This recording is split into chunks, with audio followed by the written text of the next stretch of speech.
ফেনীর দাগনভূঞায় ডাকাতির চেষ্টায় বাধা দেয়ায় নৈশ প্রহরীকে গলায় গামছা পেঁচিয়ে শ্বাসরোধে হত্যা করেছে ডাকাত দল। এ সময় পুলিশের সঙ্গে গোলাগুলিতে নিহত হয়েছে 3 ডাকাত। আটক করা হয়েছে একজনকে। এ ঘটনায় ওই এলাকায় নিরাপত্তা বাড়ানোর দাবি জানিয়েছে স্থানীয়রা।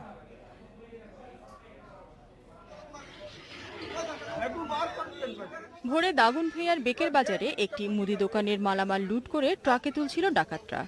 দেখতে পেয়ে নৈশপ্রহরী চিৎকার শুরু করে। এরপর তাকে হাত পা বেঁধে গলায় গামছা পেঁচিয়ে হত্যা করে ডাকাত দল।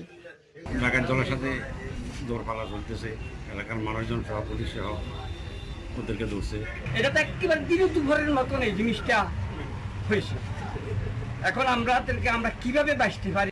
বিষয়টি বুঝতে পেরে এলাকার মসজিদে মাইকিং করে পুরো এলাকা ঘিরে ফেলে এলাকাবাসী। পরে পুলিশ এসে তাদের সঙ্গে নিয়ে ডাকাতদের আটকের চেষ্টা করে। এ সময় পুলিশকে লক্ষ্য করে গুলি চালায় ডাকাতরা। পুলিশও গুলি ছুড়লে গুলিবিদ্ধ হন 4 জন। তাদের আটক করলেও অন্যরা পালিয়ে যায়। পরে মারা যায় 3 জন। আমাদেরকে অ্যাটাক করলো, আমরা এখানে আবার 2 জনের গোলাগুলিতে আবার 2 জন ডাকাত গুলিবিদ্ধ হয়। 3 জনকে আমরা হাসপাতালে আনি। তোর মধ্যে একজন হাসপাতালে থেকে রেফার করে ফেনী, সে ফেনী যাওয়ার পথে মারা যায়। আরেকজন 2 জন ডাকাত এখানেই মৃত্যুবরণ করে। আর অপর ডাকাত আমাদের হাজতে আছে। আর বাকি আসামির তারা আন্তজেলা ডাকাত। ডাকাতির এই ঘটনায় স্থানীয়দের মাঝে দেখা দিয়েছে আতঙ্ক। দিন দুপুরে এমন ঘটনা ঘটছে, এটা তো সবাই ব্যবসায়ীরা আতঙ্কিত। আমরা চাই এখানে আরও জনবল বৃদ্ধি করা হোক, আরও জনবল বৃদ্ধি করা হোক। ঘটনাস্থল থেকে একটি পাইপ গান ও 3টি ছোরা সহ ডাকাতির বিভিন্ন সরঞ্জাম উদ্ধার করা হয়েছে। এছাড়া ডাকাতির মালামাল সহ জব্দ করা হয়েছে একটি ট্রাক। Independent news desk. এ বিষয়ে আরো জানাতে ফেনী থেকে যুক্ত হচ্ছেন আমাদের সহকর্মী সমীর উদ্দিন।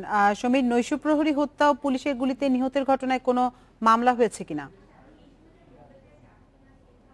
সেখানকার যে ভারপ্রাপ্ত কর্মকর্তা আসলাম সিকদার, তার সাথে আমরা কথা বলেছিলাম। তিনি বলছেন যে এই বিষয়ে যে ডাকাতরা নিহত হয়েছে তাদের যে পূর্বের যে রেকর্ড সেগুলো তারা খতিয়ে দেখছে এবং তাদের বিরুদ্ধে মামলা নেওয়ার জন্য বিভিন্ন থানাতে তাদের বিরুদ্ধে মামলা আছে কিনা সেইগুলো তারা খুঁজছে। এগুলো পাওয়ার পরেই তাদের বিরুদ্ধে মামলা রুজু হবে। তার মামলার প্রক্রিয়াধীন আছে। এদিকে আমি সেখানকার যে আব্দুল মান্নান নৈশ প্রহরী নিহত হয়েছেন তার পরিবারের সাথে কথা বলার চেষ্টা করেছিলেন। সেখানে তার আসলে 3টি মেয়ে আছে। উপার্জন করার তাদের পরিবারের কেউ নেই। সেই ছাড়া এখন তার পরিবার আসলে এই নিয়ে এক ধরনের হতাশাগ্রস্ত হচ্ছে। তার সামনের দিনগুলো কিভাবে যাবে এই নিয়ে এলাকার যে সাধারণ মানুষ তাদের সাথে কথা বলেছিলাম, তারা বলছে আসলে এই একেবারে গরিব একটি ফ্যামিলির যে আজকে যে রোজগার করার ব্যক্তিটাই আজকে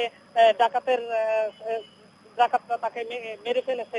এই জন্য আসলে তাদের পরিবারের মধ্যে এক ধরনের হতাশা কাজ করছে। আমি এদিকে পুলিশ প্রশাসনের বিভিন্ন দপ্তরের সাথে কথা বলার চেষ্টা করেছিলাম যে এই ধরনের তাদের তৎপরতা কেমন। যে দুপুরের দিকে ওই ঘটনায় 3 জনকে ফেনী মডেল থানার পুলিশ গ্রেপ্তার করেছিল।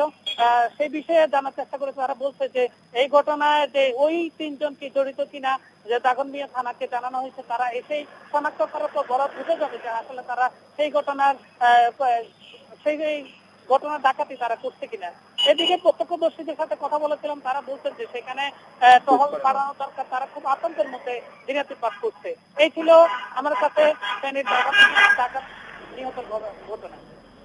ফেনী থেকে জানাচ্ছিলেন আমাদের সহকর্মী।